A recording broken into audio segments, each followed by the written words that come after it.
Senhor, beleza em pessoa. Política não é para todos, meu caro. O Venâncio já anda na política faz anos, meus amigos. Ok? Em algum momento, preciso recuar. Recuar não é desistir, meu caro. Ok? Estamos aqui a falar de vida. Já pessoas estavam a morrer. O Venâncio recuou, parou por isso, meu caro. Aprenda isto. Não é tudo guerra, guerra, guerra, guerra, guerra. Hã? Somos todos irmãos aqui. Somos todos irmãos. Não podemos nos matar por ganância. É errado isto, oh, beleza em pessoa. Quando apareces, tentas sujar o Venâncio porque foi apertar a mão ao Chapo. Ok? Pare com isso, pá. Aqui é a prova. O Venâncio foi lá. Aqui. Em Quilimane. Ontem o Trufafá levou tiro. Hoje de manhã o Venâncio estava em Quilimane. Está preocupado com o seu povo, meu caro. Proteja vidas, mano. O maior valor é a vida, meu caro. A riqueza mais preciosa, meu caro, é o ser humano. É você, sou eu, somos todos nós. Não é ouro, não é diamante. Qual é o problema de apertar a mão para poder haver paz, oh Joel? Desculpe, digo Joel. Beleza em pessoa. Para com isso, pá. Ok? Analises antes de falar. Penses primeiro, pá. Venâncio teve tudo, mas tudo. Logo nas primeiras, pegar o dinheiro e fazer da sua família, a sua vida bem, meus amigos. Só o dinheiro que Venâncio foi prometido quando foi atrapado em Maputo. Você não está a imaginar, a capital do país. Você não está a imaginar, meu caro. Respeite esse tipo de pessoas que lute, que passa a vida a lutar para ver você bem, para ver bem a este povo. Precisa respeitar esse tipo de pessoa. Por favor, o senhor é crescido, tem um poder de analisar, o senhor é inteligente. Pense com essa tua inteligência, meu caro. Não tenta humilhar o Venâncio. Aí o povo, de manhã viu o povo a receber. Parou o Quilimane. Até o Trufafá, ouvi dizer que dançou lá no hospital, só pela presença do próprio Venâncio. A ver isto. Não é brincadeira isso, meu caro. Respeite. Há fenômenos, mano. Há pessoas que Deus os deu. Precisa respeitar esse tipo de pessoas. Muito obrigado. Continua com o teu trabalho. É teu trabalho. É assim. Mas analise pelo menos antes de falar, não é? Não faz desanimar o povo. Não meta água na cabeça do povo. Fala sempre aquilo que é a realidade. Ok? Não tenta sujar o Venâncio. Muito obrigado. Muito bom dia, Moçambique.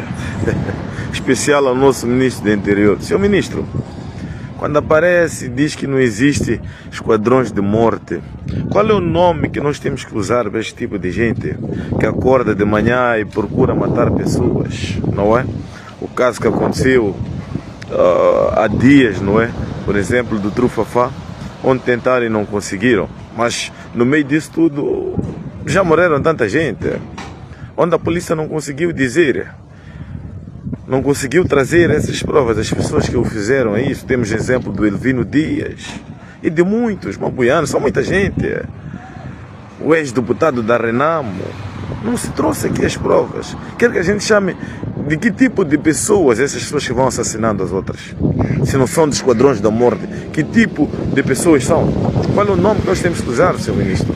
Dói-nos quando o ministro aparece e diz que não há esquadrões de morte. Não pode ser. Temos que seguir e procurar pegar este tipo de gente. E vamos mostrar quem são os mandantes que andam a fazer isto. Isto não pode continuar assim, senhor ministro. Não pode. Chega. O povo de hoje não é igual ao de ontem, senhor ministro. O povo de hoje está aberto. O povo de hoje tem capacidade de pensar e ver o que é certo e errado. Não é igual de ontem. Estávamos limitados no passado. Hoje já não, as coisas são abertas. São abertas. Por favor, senhor ministro. Por favor. de ir atrás desses indivíduos que andam a matar o nosso povo, que tentaram matar o Trufafá. E pare, Sr. Ministro, dizer que não existe esquadrões. Vê-nos provar o contrário. Isso não é só dizer que não existe. Prove-nos ao contrário que não existe. Polêmica, Beleza em Pessoa está a ser cancelado pelos moçambicanos praticamente. É uma situação que deixa todo mundo, de certa forma... Eu na verdade, quando vi as opiniões, os vídeos de Beleza em Pessoa, não tinha noção da gravidade das coisas que ele falou. Mas não é questão de gravidade no sentido de que ele não podia falar aquilo. Todo mundo é livre de falar e de expressar a sua opinião. Isso tem que estar bem claro. Eu acho que devemos ser também a favor disso. Não vamos nos assemelhar a pessoas que não conseguem escutar a opinião alheia. Beleza tem o direito de falar o que ele pensa e... ele deixou claro que Venâncio Mondlane já não tem nada para dar a Frelimo, e se por acaso se unir com a Frelimo, só vai ser talvez no próximo ano, ou no mínimo até junho, nunca mais há de ver a mão do Chapo para ser apertada. Mas o feedback daquilo que Beleza em Pessoa falou não agradou o seu público, não agradou os moçambicanos, porque muitos acharam que poderia ser falado nos bastidores, Beleza poderia ter expressado a sua insatisfação com as atitudes do VM7 por detrás das câmeras, não deixar isso bem claro. E outros ainda dizem que Beleza em Pessoa, na verdade, já está vendido. Beleza já está, de certa forma, afiliado a outros partidos e já está afiliado ao partido no poder porque ele está a defender a todo custo e etc. Minha opinião é a seguinte: eu primeiro concordo com o mano que falou aí no vídeo sobre a questão de que os moçambicanos estavam a perder as vidas. E eu sempre deixava bem claro que perder a vida de alguém é difícil. Nós até podemos ver, uma pessoa perdeu a vida na Casa Branca, perdeu a vida em Nampula, Cabo Delgado, etc. Mas vocês já imaginaram o peso que a perda da vida de uma pessoa tem na família de alguém? Uma pessoa sai de casa com o objetivo de manifestar, de mostrar a sua indignação e volta num caixão. Isso é um baque psicológico para a família. Quantos jovens deixaram mulheres? Situação do Manchota aqui, em Ressano Garcia. Aquele impacto que isso teve na vida. Nós às vezes só vemos os números. 380 pessoas morreram ao longo das manifestações. Nós só estamos a ver números, mas por trás dos números existem mais de 300 ou 400 famílias que foram afetadas de forma direta pela perda dessa pessoa. E a vida não tem preço. Eu também, logo quando eu vi o aperto de mão entre VM7 e Daniel Chapo, eu percebi que foi uma jogada de VM7, talvez por ver o número de mortes que estava a acontecer e talvez de certa forma não se sentir capaz naquele momento de, se não recuar, podia estar a perder mais jovens. Eu acho que foi uma atitude nobre do VM7, porque na guerra, quando estamos a perder muitos soldados, o que o general deve fazer é pedir para recuar. Não tem outra opção. E nós, como moçambicanos, a única coisa que nós temos é nossa indignação, manifestar de forma pacífica, mas não temos armas. E não estou a dizer que é para usarmos armas, eu sempre não sou a favor da violência, eu sempre deixei isso claro. Outra questão que eu também, de certa forma, vou criticar um bocado, é que, na verdade, eu não vou negar que o encontro com Daniel Chapo, na verdade, beneficiou mais o Daniel Chapo do que beneficiou o Venâncio Mondlane. Isso aí, eu acho que deve estar claro para todos. Mas eu não vou colocar em questão a credibilidade de Venâncio Mondlane por conta de alguns erros cometidos ao longo da sua trajetória. Por quê? Porque se nós compararmos os erros ou alguns alguns equívocos que Venâncio cometeu ao longo da trajetória, nós temos que perceber que é muita pressão sobre Venâncio Mondlane. Até me admira muito Venâncio Mondlane não ter cometido erros maiores diante da pressão que ele está a sofrer. Imagina um indivíduo que mais de 30 milhões de pessoas olharam para ele como esperança das suas vidas. Imagina o sono de Venâncio Mondlane. Venâncio Mondlane chegou um tempo que ele falava uma coisa e a população fazia realmente. E aquela pressão de ter que tomar decisões e todo mundo olhava para ele. Porque todas as coisas que aconteciam ao longo das manifestações passavam por Venâncio Mondlane, percebem? Tanto que ele também foi acusado de estar envolvido em vandalizações, uma coisa que também não foi provada verdadeira. No final das contas, as imagens falavam por si.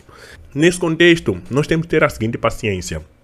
Venâncio Mondlane chegou agora a ter uma pressão imensurável, uma pressão de mais de não sei quantos meio século de insatisfação por parte dos moçambicanos que recai sobre ele. É uma pressão incrível, que não é qualquer um que aguenta. E eu acho que as críticas do Beleza foram desproporcionais. Não estou a dizer que as críticas são necessárias, mas eu acho que foram desproporcionais.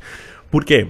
Porque o que está a acontecer é que a vítima está a passar a ser olhada como agressora. Nós temos que entender que a vítima aqui são aqueles que são baleados, aqueles que sofrem atentados e não se chega aos verdadeiros culpados dessa ação. Percebem? Então, Venâncio Mondlane não é culpado porque o Trufafá foi baleado. Não, Venâncio Mondlane não tem culpa de nada, porque manifestar num Estado de Direito, manifestação é um direito num Estado democrático. Segundo a Constituição, manifestação não é crime. E muito menos é motivo para alguém ser perseguido e ser ameaçado de morte. Então, nós temos que ter noção disso, ok? Que quem está a ser tentado, estão a tentar silenciar Venâncio Mondlane de certa forma, ok? Mas também é o seguinte, nós também temos que ver que nós já suportamos muitos erros por parte do outro lado, que não seja o lado de Venâncio Mondlane. O outro lado cometeu erros por muitos anos, está a cometer até agora. E chega alguém como Venâncio Mondlane que tem uma pressão muito grande. É como se fosse um novo treinador. Nós estamos há muito tempo sem ganhar campeonatos e de repente chega um novo treinador e quando nós chegamos nas meias finais, ele percebe que muitos jogadores estão lesionados, estão a se lesionar e a equipa adversária não está a jogar de forma limpa. Então o que ele faz? Ele começa a substituir os craques. Ele vê que eu vou perder muitos craques, melhor deixar esse jogo agora. Percebem? Deixar esse campeonato de hoje para poder garantir um campeonato de amanhã. Porque se eu perco todos os meus jogadores, os melhores, vou jogar com quem no futuro? É isso que nós devemos pensar dessa forma. Então, eu acho que essa questão de certa forma foi desproporcional. Eu entendo a frustração e aquilo que Beleza falou reflete há muitos jovens moçambicanos que nesse momento estão frustrados, que se agarraram às promessas de VM7, mas tem que se entender que o inimigo é grande, é muito poderoso, tem muitas formas de escapar e isso tem que estar bem explícito e deve estar bem claro. Da cama foi como foi, não conseguiu o que queria. Venâncio Mondlane veio aí e já conseguiu muitos avanços, muitos, por mais ou menos 3 ou 4 anos que ele está no auge. Eu acredito que ele está no auge há mais ou menos esse tempo, sem contar o tempo que ele já estava na política já há muito tempo, mas agora ele está no auge. Graças às redes sociais as coisas estão diferentes em Moçambique e nós não podemos ignorar as coisas que de certa forma mudaram em Moçambique, porque moçambicanos não pensavam na política do jeito que pensam hoje. A análise política moçambicana, os moçambicanos hoje conseguem perceber o que é FMI, o que é Banco Mundial, porque é que tem que se gastar muito com certas coisas que não fazem sentido. Hoje o senso crítico dos moçambicanos melhorou graças à luta que foi aquilo. E muitas coisas poderiam até ser piores se não tivesse tido a questão que teve ao longo se os moçambicanos não tivessem demonstrado a sua insatisfação. E o Venâncio Mondlane cresce a partir da insatisfação dos moçambicanos. Eu acho que qualquer um não qualquer um, né, tinha que estar preparado, mas os moçambicanos precisavam de alguém. E esse alguém que encaixou como uma luva foi Venâncio Mondlane, porque ele soube se comunicar com o povo e usar ferramentas para chegar até o próprio povo moçambicano. Percebem? Então isso é muito bom. Então eu acho que a mensagem não devemos criticar. É como se uma mulher fosse agredida pelo homem todos os dias e no dia que ela discute ou tenta responder o homem, dizem que ela faltou com respeito ao marido dela, sendo que o marido já lhe faltava com respeito e lhe agredia já faz muito tempo. E nós começamos a confundir a vítima com o agressor. O homem começa a se fazer de vítima, sendo que ele é que agredia a sua própria mulher. E a mulher nem o agrediu, simplesmente levantou-se e começou a responder à frente das pessoas. E isso, de certa forma, o marido encarou como uma afronta. Mas o que você acha dessa situação? Será que Beleza exagerou? Coloque nos comentários a sua opinião.